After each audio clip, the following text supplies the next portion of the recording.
Hello and welcome to this Introduction to Buddhist Philosophy. My name is Adelaide. I will be your teacher during this course. The different subjects we are going to talk about today are first of all the course contents. So what the whole course is going to be about. And then the next thing we'll see today is why is that so and why Buddhist philosophy. The third subject we'll see is what is Buddhist philosophy exactly and what within Buddhist philosophy we are going to be learning about. I will then introduce a little bit of context because it's hard to have a clear idea or a whole broad picture of what philosophy is without the context being explained. Another very important feature that we are going to talk about today is what is the future of Buddhist philosophy. Should it stay as it has been for the last 2,500 years, or should it move on to other things? Then I will properly introduce myself. And we'll finish by a small conclusion on today's topics.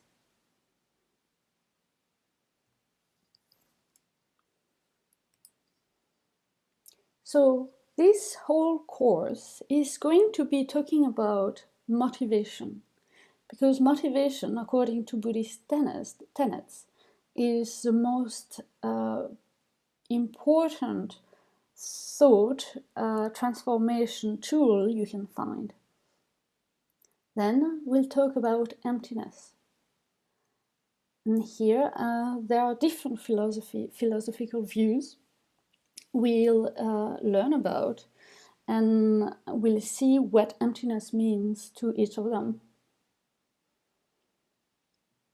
We'll also try to understand why emptiness is so important for Buddhist philosophy and for Buddhism in general, and I believe for the modern world as well.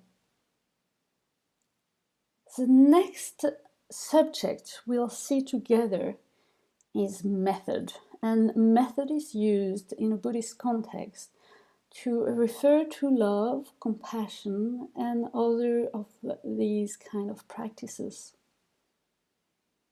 And then we'll learn about the results, because why do you take a path if you don't want to reach a destination? So we'll learn what the results are considered to be from a traditional point of view and from a modern perspective as well. Let's start with why. So why do we want to learn Buddhism, or do we want to learn about Buddhism? There are many different reasons. Not all of them are written here in this presentation, of course. It, I think, will be impossible to mention all of them. That being said, I try to be quite thorough in the different motivation and different reason why we might consider learning about Buddhism in general and about Buddhist philosophy in particular. One of the most common reasons for learning about Buddhism in today's age is well-being. Often our lives might lack some perspective or might lack some balance, and people try to rectify this lack of balance by learning about Buddhism or practicing Buddhist rituals and so on. So well-being is an important reason why people might be interested in learning Buddhism and Buddhist philosophy. This course is going to try to answer this need by explaining the different methods used and taught in Buddhism and Buddhist philosophy in order to have a more balanced life and lifestyle. Another reason we might be interested in taking this course is general knowledge, or to increase our general knowledge and understanding of this particular topic. It is only natural for human beings to feel like they want to increase their general knowledge. And I think it is of utmost importance that we educate people into understanding the different topics, whether it is Tibetan Buddhism, Buddhist philosophy, Islam, science, or anything else. Therefore, this course is also aiming at answering the need for a broader understanding on this topic. Happiness. Happiness is what we are all looking for, after all. And hopefully, this course will be able to open the door to happiness to these people seeking it by presenting the way to happiness Buddhist philosophy offers. Many people have a hard time finding a sense of purpose in their life. Hopefully, this course will be able to help you find one if you are seeking one.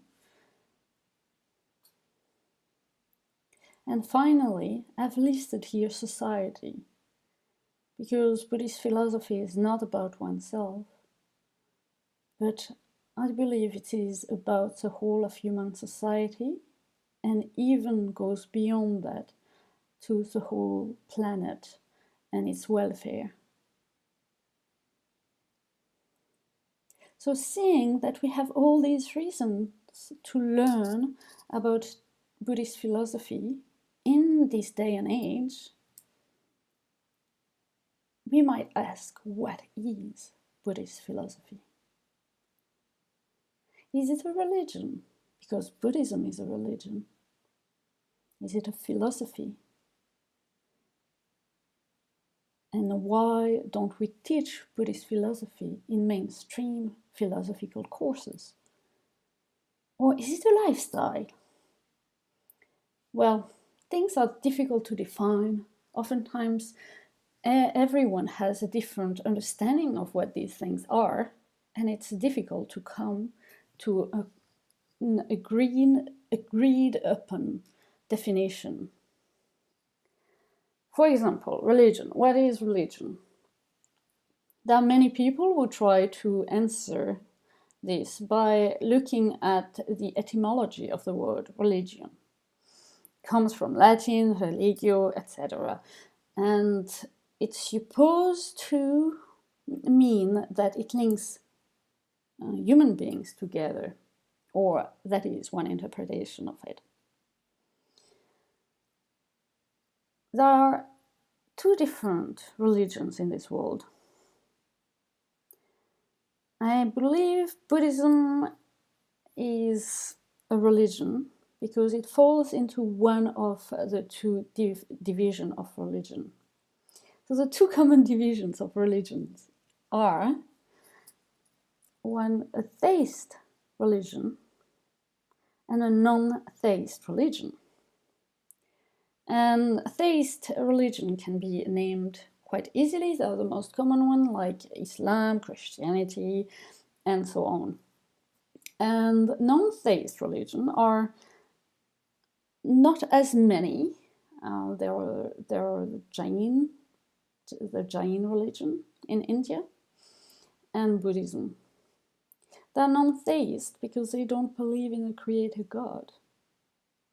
Indeed, in Buddhism, there is no beginning to existence whatsoever. We'll see how that goes with the Big Bang Theory and what the problems might be. So is it a philosophy? There is a part of Buddhism in general that is very philosophical, and another part that is more religious, with practices and tradition forming a very important part of this. While studies in philosophy and debates on logic and other topics are also an extremely important part of Buddhism in general. And then, is it a lifestyle? It is true that Buddhism, because of the importance it puts upon following some ethical precepts and so on, requires its follower to adopt a certain lifestyle. So I think it is pretty safe to agree that Buddhism has a religious part and a philosophical part as well as a lifestyle part.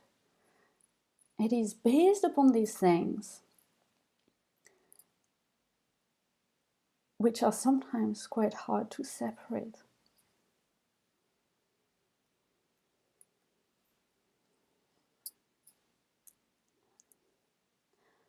Buddhist philosophy, of course, started with Buddha. We might argue that it started much before, with the Indian Vedas, and even before them, since maybe the beginning of humanity, since human beings started to think for themselves.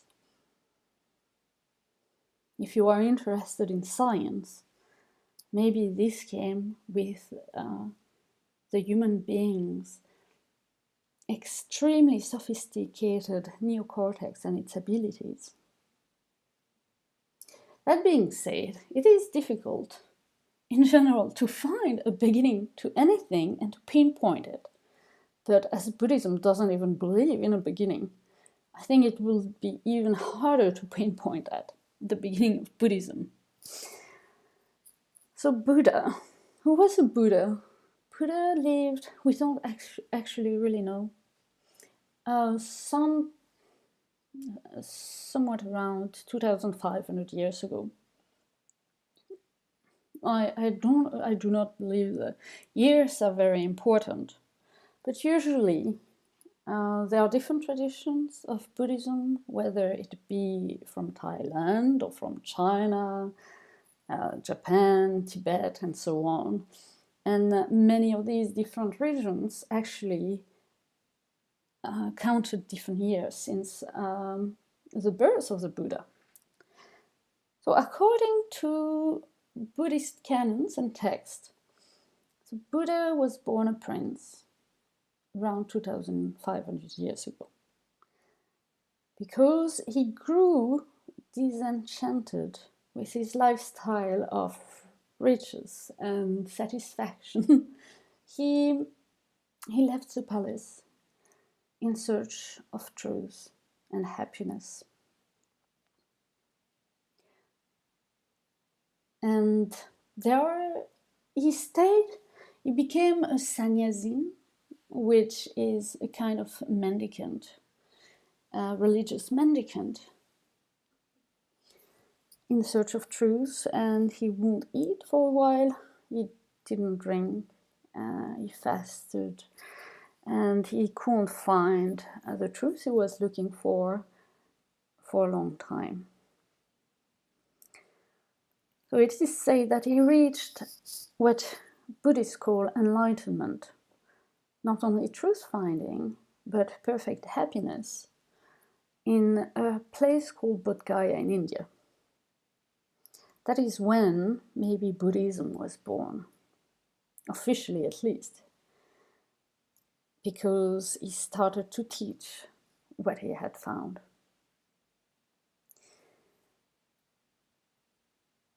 There are different traditions of Buddhism, and some countries have adopted one tradition more extensively than another. Usually we divide Buddhism and its different schools into what is called as Theravada, sometimes called Hinayana, and the other school, Mahayana. There are also divisions within Mahayana, but I don't think it is important now. The main difference between these two is maybe the motivation.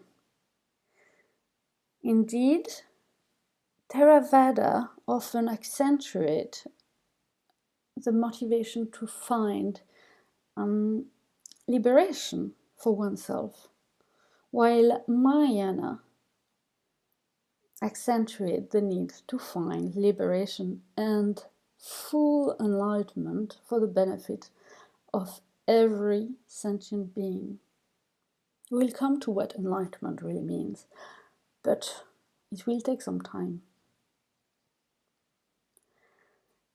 There is disagreement to whether Theravada and Mahayana actually both originate from the Buddha or not. Someone who is a follower of the Mahayana will say, of course, it is a teaching of the Buddha. Or usually they say, though. But I have met some who say that and agree that Nagarjuna might have started Mahayana. Nagarjuna was an Indian master from the 2nd century of our era. According to some beliefs, he found the Mahayana texts that were hidden during the time of the Buddha by his students, and he found them back. It seems, though, quite unlikely. So we have two different kinds of texts coming from the Buddha. We have Theravada texts, or what is called sutra, and we have Mahayana text, also called sutra. So Theravada Sutra and Mahayana Sutra.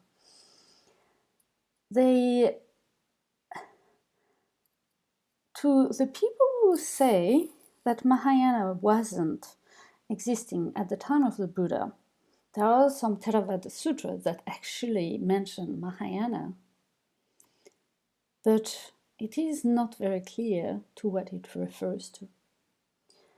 So it seems that it's something we'll never be able to figure out.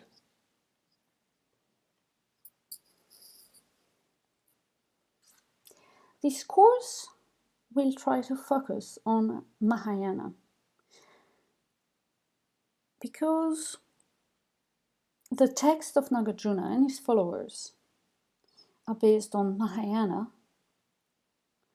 and both the previously mentioned method and emptiness were largely and very extensively composed upon by Nagarjuna.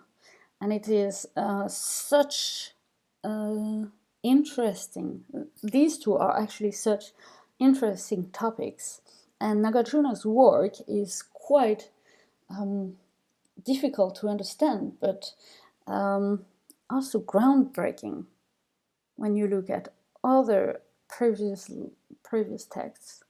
So we'll focus on Nagarjuna. He also discusses Theravada to some extent, and he also talks about or writes about the Mahayana extensively. So it is quite interesting from the time of Nagarjuna onwards.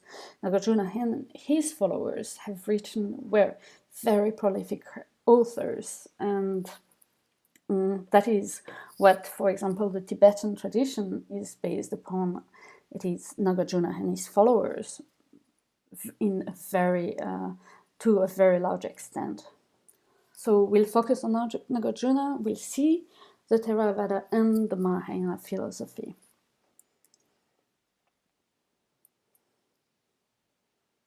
We'll also discuss the future of Buddhism, because I think we cannot escape science and we cannot live in the past. We cannot use the same methods that were used 1,000 years ago and think they apply just as well to us.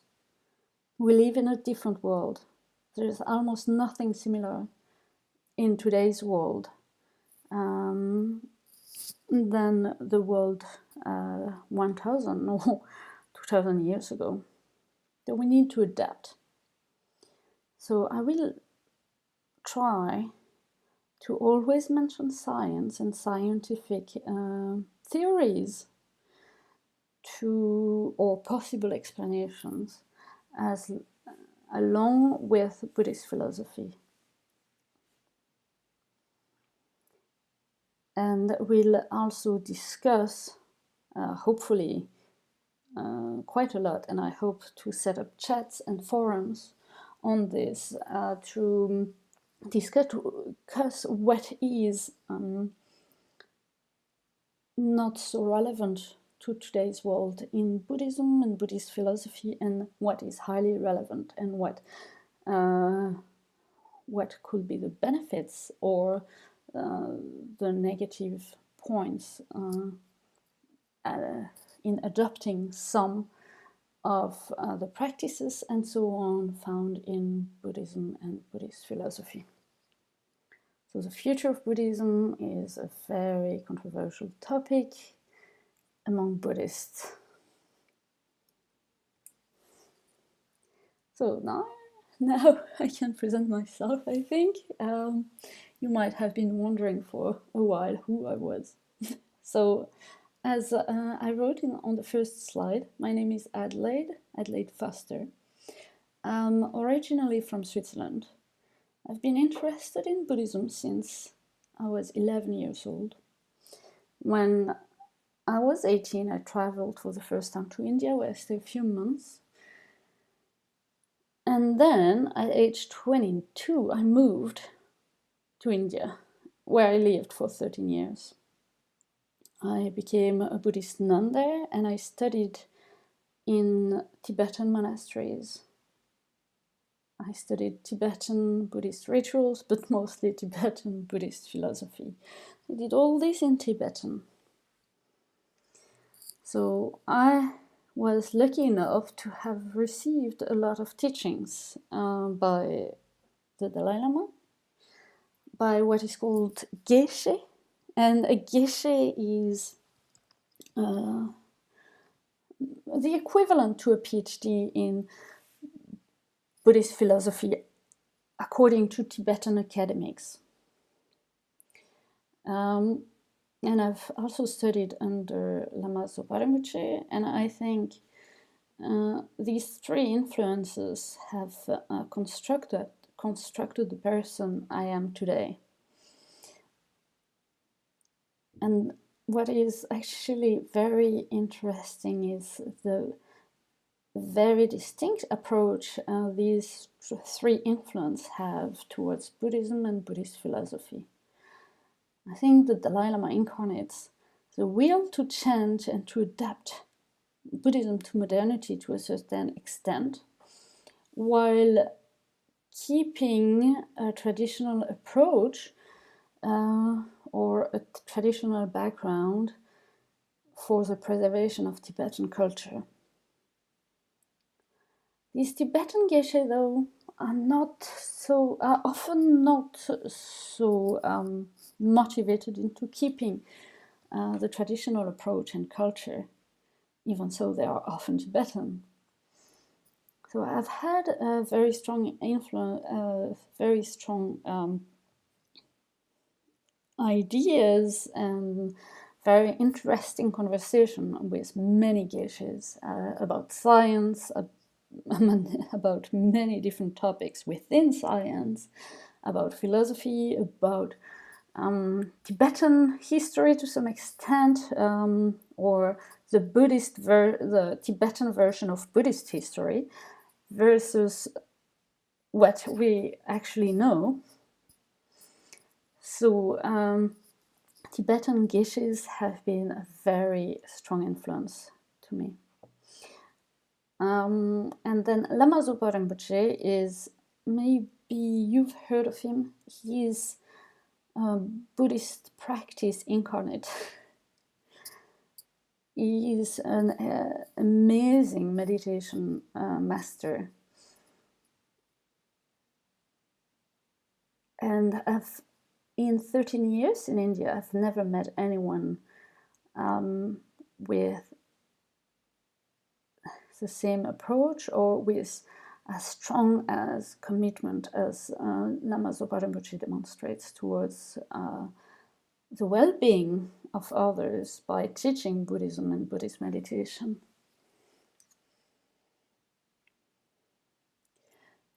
So during my time in India, I studied extensively in Buddhist monasteries. I have a Master of Prajna Paramita, which is called the perfection of wisdom.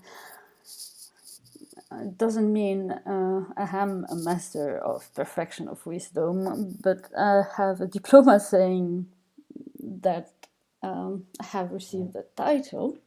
I've actually also studied 2 years of Madhyamaka philosophy.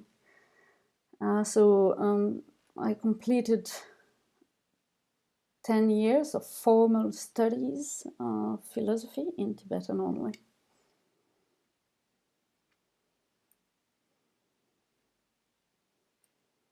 So in a conclusion for today's lecture, we've seen what is going to be taught in this course during the different lessons we'll have, lectures we'll have, why we might be interested in learning about Buddhist philosophy, and what actually is Buddhist philosophy and Buddhism. We also talked a little bit about Buddha and Nagarjuna, the Theravada and the Mahayana distinctions. We've also mentioned modernity and what happened next with Buddhism and Buddhist philosophy and how it could be adapted. This will come again with each of the subjects we will see during this course. And at the end, you had a short presentation about me. So there are material online as well that I will be sharing. You can find it on this course page.